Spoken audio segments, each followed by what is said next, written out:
I guess that's where the fake it till you make it phrase comes in, hey. But man, you can't fake till you make it in science.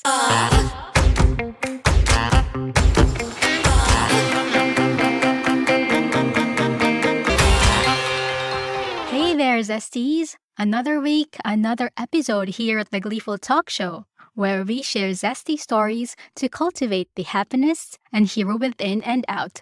Today's episode is a zesty story about a very high-profile case, and I actually picked this up only recently when a colleague at lunch was talking about a documentary in Disney+. Over lunch, my colleague mentioned a show detailing the rise and fall of a Silicon Valley CEO who has dropped out of a prestigious university, Stanford University, and built her own company from the ground up. She's basically a visionary and a genius in one. And I told her, hey, that sounds like the typical CEOs like Steve Jobs and Mark Zuckerberg. And funny enough, the anti-hero of the show is a huge fan to the point obsessed with Steve Jobs. And more on that later. If you know what I'm talking about, yes, indeed, this episode is about the rise and fall of Elizabeth Holmes of Theranos. Now, there's a lot of content out there on the interwebs detailing about this case. There's a documentary on HBO, a movie, and there's also a book written by the actual journalist who uncovered the fraud, an ABC podcast about it, and recently the dramatized version of that podcast entitled Dropout from Disney, starring Amanda Seyfried. In this episode, I'm going to share the highlights of what transpired, background information not shown on the show, the facts and fiction that were shown on the Dropout show, where the case is currently at now, and of course, my commentary. I hope this is not going to be too long, but if it will, I might cut it out in 2 parts if it becomes too long. So, what do you think? Please be warned that there might be spoilers from the Dropout show, but if you're already across the whole story and just wanted my thoughts and recent news about it, feel free to continue. Now, where do I begin? Okay. Elizabeth Holmes was born in Washington, D.C. on 1984. Her father was actually a vice president at Enron. Well, if you haven't come across the Enron scandal, I'll indulge you to it. This was all over our accounting textbooks back in the day, even in the Philippines. Enron was an energy company that later went bankrupt after an accounting fraud scandal. This was a total audit failure, and that's why your external auditors need to be independent of the company. So many accounting standards around that, but that will be for another day if you want an accountant's opinion about it. Anyway, it kind of gives you a bit of a preview that the apple doesn't fall far from the tree. Her mother worked as a congressional committee staffer, and her father later held executive positions in the government agencies such as USAID, the EPA, and USTDA. Her great-great-great-grandfather was Charles Louis Fleischmann. Not sure if I was pronouncing that right, but he was a Hungarian immigrant who founded the Fleischmann's Yeast Company. I was about to ask how did her last name became Holmes when her great-great-great-grandfather was a Fleischmann, but I realized a great-grandfather may have a child that is a girl. Oh my God, why are we talking about Elizabeth's family tree now? Clearly, she came from old money, and according to a family friend named Joseph Fuse, the parents were so proud of its yeast empire that may have yearned for the days of yore when the family was one of the richest in America. And Elizabeth channeled that at a young age. In high school, she was interested in computer programming and started her first business selling C++ compilers to Chinese universities. She was so brilliant that she began attending Stanford's summer Mandarin program. In 2002, she studied chemical engineering and worked as a student researcher and lab assistant at Stanford. At the end of her freshman year, She worked in a lab at the Genome Institute of Singapore and tested SARS through the collection of blood samples and syringes, filed her first patent on a wearable drug delivery patch the year after. I mean, clearly, this girl is driven, motivated, and very bright. I feel like she didn't have that much fun, though, at university and work her butt off all the time. Girl, have fun. My mom used to say to me, all work and no play makes you a dull girl. I took that to heart and played a lot, aka binge watching in the modern age.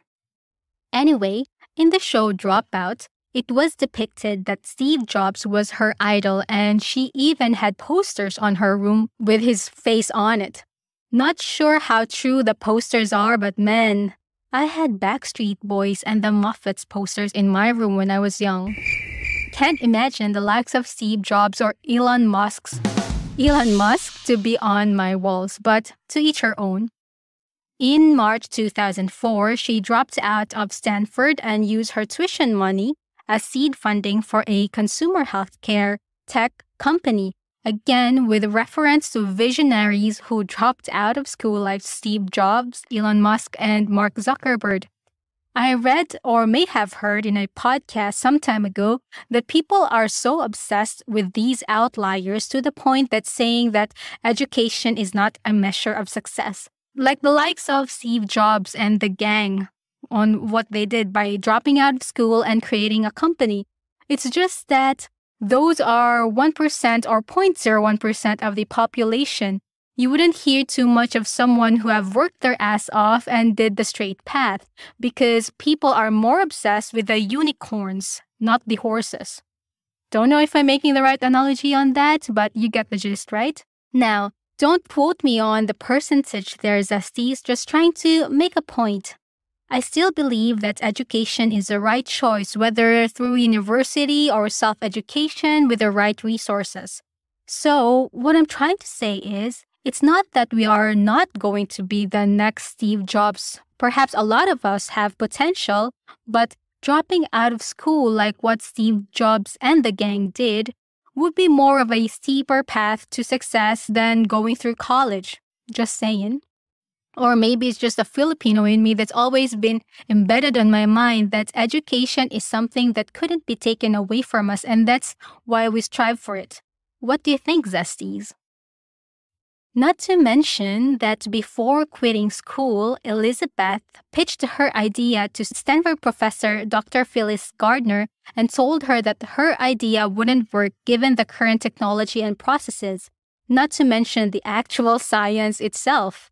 Other professors told her the same, but she was so persistent and was able to convince her advisor and dean at the School of Engineering, Channing Robertson, to back her idea. In 2003, she founded the company Real Time Cures in Palo Alto, California, to quote-unquote democratize healthcare. What does that even mean?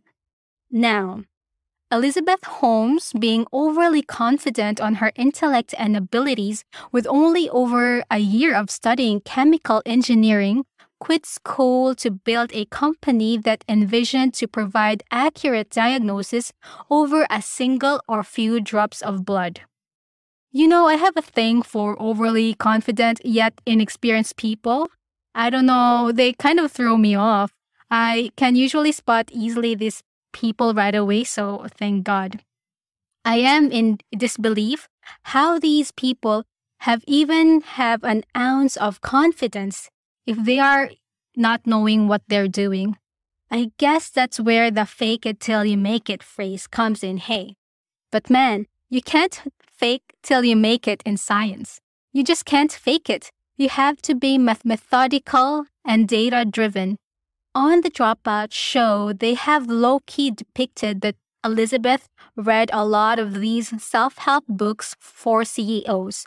So maybe that's where she got it from, or maybe she's just overly confident of her abilities, or maybe a combination of both. Who knows?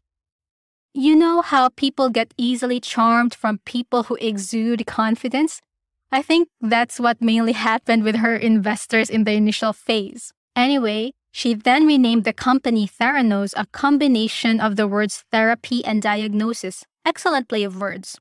So, Channing Robertson, the dean who became her first board member and introduced Holmes to venture capitalists. There's a very long timeline for this, which was carefully crafted on the show Dropout. I will not go into details with this unless you want me to. Let me know in your comments or shoot me an email. Anyway, remember that she was studying Mandarin back then? During that time, she met a guy almost 20 years her senior at a trip to Beijing as part of Stanford's Mandarin program around 2002.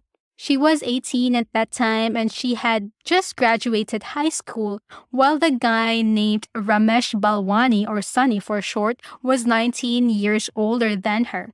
So that's almost twice her age, isn't it? Sunny was a Pakistani-born Hindu who immigrated to India and then to the US.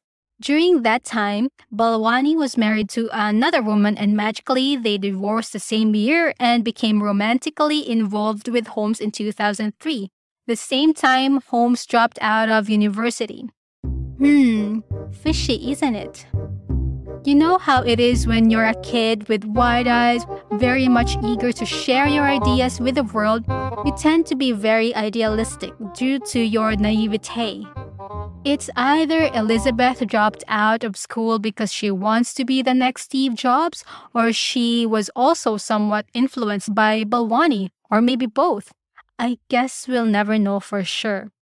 But the show Dropout did show that she was talking to Balwani during her years at Stanford and she found strength in him, especially when she got raped. This is another whole can of worms, Zesties. First of all, let's speculate on the dropping out of college. She was a massive fan of Steve Jobs. And I think what happened was that she was so obsessed to be like him that she dropped out of college as well because he dropped out of college. Talk about obsession to the highest level, right? And she actually literally mimicked him more and more down the line. More on that later. Also, when someone is intelligent, sometimes they think that they know everything in the world because they have a high IQ or somewhat. But the thing is, in science and medicine, it just doesn't work like that. Sure, it might work when you're on a business idea for a software or maybe new processes concerning industrial lines, etc. But medicine and science is a long game. And even with Elizabeth Holmes' high IQ, she couldn't recognize that because she's intelligent, right? So that's the downside of it. When you think too high of yourself and your feet is off the ground, you tend to also get dropped as low as you can be as well. So she might have thought, yeah, Facebook and Apple companies, they came from dropouts. I can be a dropout too and become the next Steve Jobs or the next big thing. But the thing is, again, medicine doesn't equal computers nor websites. So sure, her company is a medical technology company, but its building block is science and medicine. And you can't rush that. You are overturning decades and decades of research over 2 semesters at Stanford, and you think, everything already. Don't you think other medical technology companies would have already had that idea in the first place? And the elephant in the room, Zesties, the rape. In the show Dropout, she actually told her mother, but her mother advised her to shrug it off and move on. Now, that's not good. Parents should be there for their children. They should be guided well, most especially at a young age, and if not guided correctly, they get steered to the wrong path.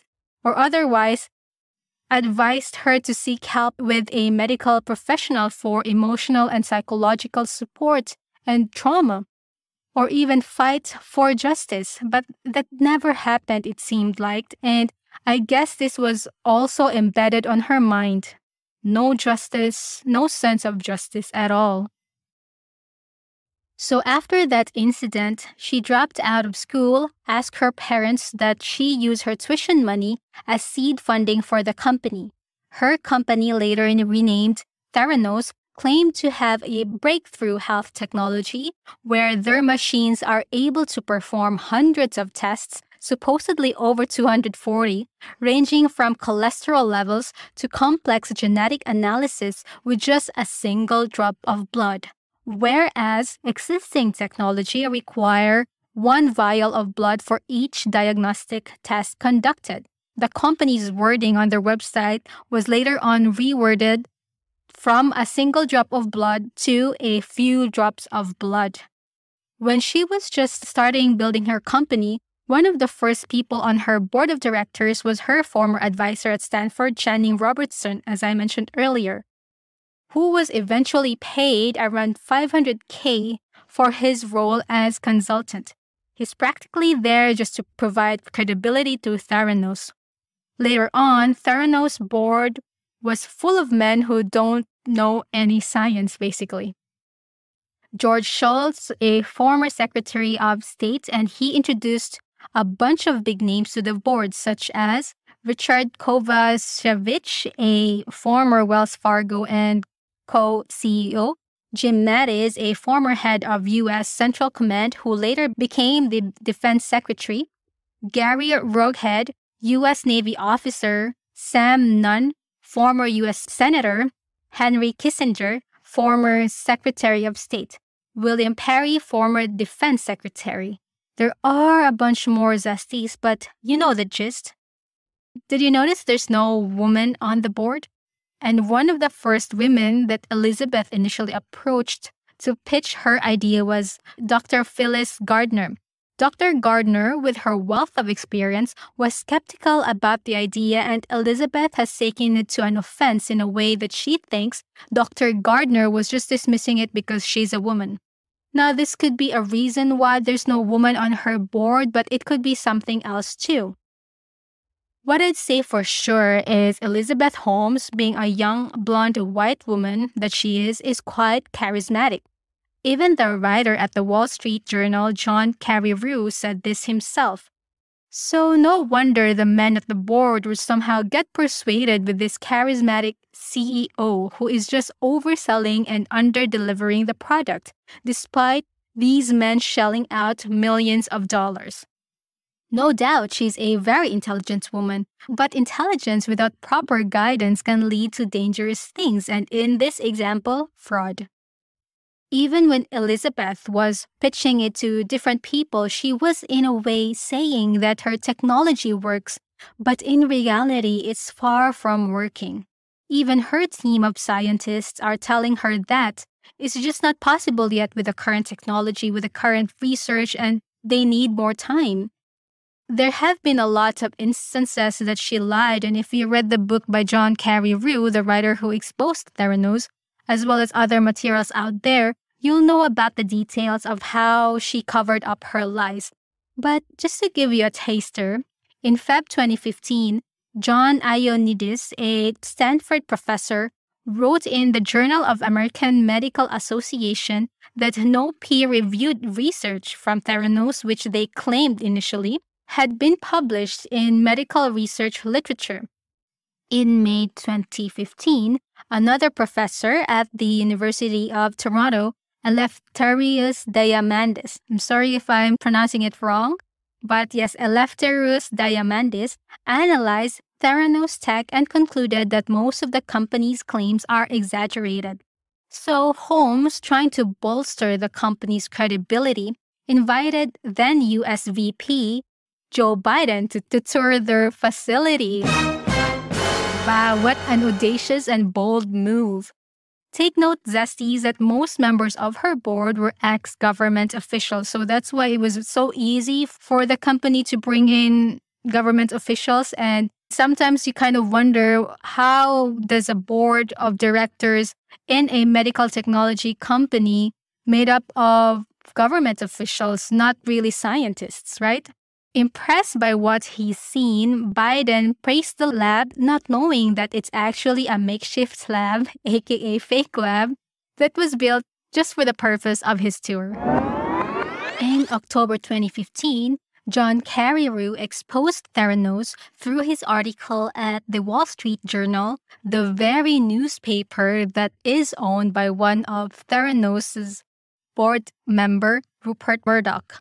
Now, that's what I call summoning the hero within, isn't it? There will be more heroic stories later, Zesties, which made this more interesting. In his article, Kerry exposed that Theranos was using traditional blood testing machines from third parties like Siemens instead of the company's Edison devices to run its tests because the Edison machine couldn't provide accurate results. As I mentioned earlier, these traditional devices need more volume of blood in order to accurately provide results, but since they only have a finger prick of blood, Theranos dilutes the blood samples in order for those traditional machines to accept it. But by doing this, it's also susceptible for inaccurate results. How did Kerry found this out? Because there have been a few people in the company who still has their integrity and heart in place. They couldn't fathom providing inaccurate results to people because can you imagine being provided an incorrect reading and taking meds because of those inaccurate reading? There have been patients who have noticed this and pathologists as well. There was an instance where I saw an interview of an actual patient who is actually a doctor who went to have his blood tested at a Theranos wellness center in Walgreens, and it turned out that he is pre-diabetic. And he is the type of person who goes to run every day, who has the physique, was like also looking not pre-diabetic, and his diet was good. He was quite surprised. So he did a secondary test from a different lab and he got the results where he wasn't even pre-diabetic. And if he would not have done this, he would have taken medicines to lower his blood sugar, etc. So can you imagine doing that, So these few heroic people are Tyler Schultz, Erica Chung, and Adam Rosendorf. Schultz sounds familiar, isn't it? I kind of mentioned a similar surname earlier. Can you guess? Going once, going twice. Ping. Yes, Tyler Schultz is a relative of George Schultz, the former Secretary of State in the U.S. In fact, he is his grandson. He was a biology major at Stanford and came to work as an intern at Theranos through his grandfather, being a board member of the company. He was enthralled by Elizabeth's charisma. I mean, who wouldn't? After his internship, he accepted a full-time position as a research engineer, a stint that only lasted 8 months. He quit the day after he emailed Holmes in 2014 to alert her to failed quality control checks and other troubling practices within the company's clinical laboratory. He then received a blistering reply from then Theranos president and COO, Sunny Balwani, who belittled his grasp of basic mathematics and his knowledge of laboratory science. Take note, Zesties, Balwani doesn't even have any science training nor background. Ooh, the audacity. This is what I really don't like when people who don't have knowledge at all on the topic and act as if they know, to the point belittling the ones who actually knows. Anyway, it was clear as day that there was an open secret within Theranos that this technology simply didn't exist. Now, Erica Chung, on the other hand, is someone who is the complete opposite of Tyler Schultz's family. Before she got into Berkeley, she grew up in a one-bedroom trailer with her 6 family members. So when she got this job at Theranos, where initially she thought would have been her first and last company, considering how groundbreaking their quote-unquote commitment to revolutionize healthcare, she was blown away by how the company is handling the patient samples. She has a TED Talk out on YouTube. You can have a listen or you can watch it, where she summarized her journey of being a whistleblower at Theranos. When she was seeing how Theranos are treating the data, let alone the actual patient samples, she just had to speak up. So she has alerted the lab director, then the COO Balwani, but to no avail. She was dismissed for not really knowing quote-unquote actual lab work. In the end, she quit Theranos and was contacted by Kerry. But during this ordeal, she was threatened by Theranos in a lot of ways, and luckily, she had contacted a free lawyer who basically advised her to alert regulators about the Theranos labs. Imagine being a 20-something-year-old having to do this without enough resources and backup, but she did it anyway. She wrote a letter to the regulators, and this has prompted an investigation of the labs and resulted in Theranos not being able to operate their labs in 2 years. Then, slowly everything uncovered, and the rest is history. What an inspiring yet horrifying journey, I can imagine. It's quite glorifying to hear it now, but I bet when we are on their shoes a few years ago, it would be extremely nerve-wracking. It tells us that as long as we keep our integrity, our commitment to the truth and what's best to society and our communities, no matter how steep the road is, we will prevail, eventually. So Zesties, I encourage you to keep that heroic fire burning inside you. So how did the show Dropout portray the facts and fiction? How did the trial go? Where are the characters of this story now? More on that next week. If you Zesties enjoyed this episode, please don't forget to rate, share, and review the podcast, whichever platform you're on. Share with your friends and fellow Zesties as well. Big thanks to our Zesties who keep on listening to the show every week and sending in their feedback, as well as those Zesties who are sending me my dose of caffeine each month. If you guys would like to give me a cup of coffee or two, please head down to the episode notes to find out how. I'll see you next week for part 2.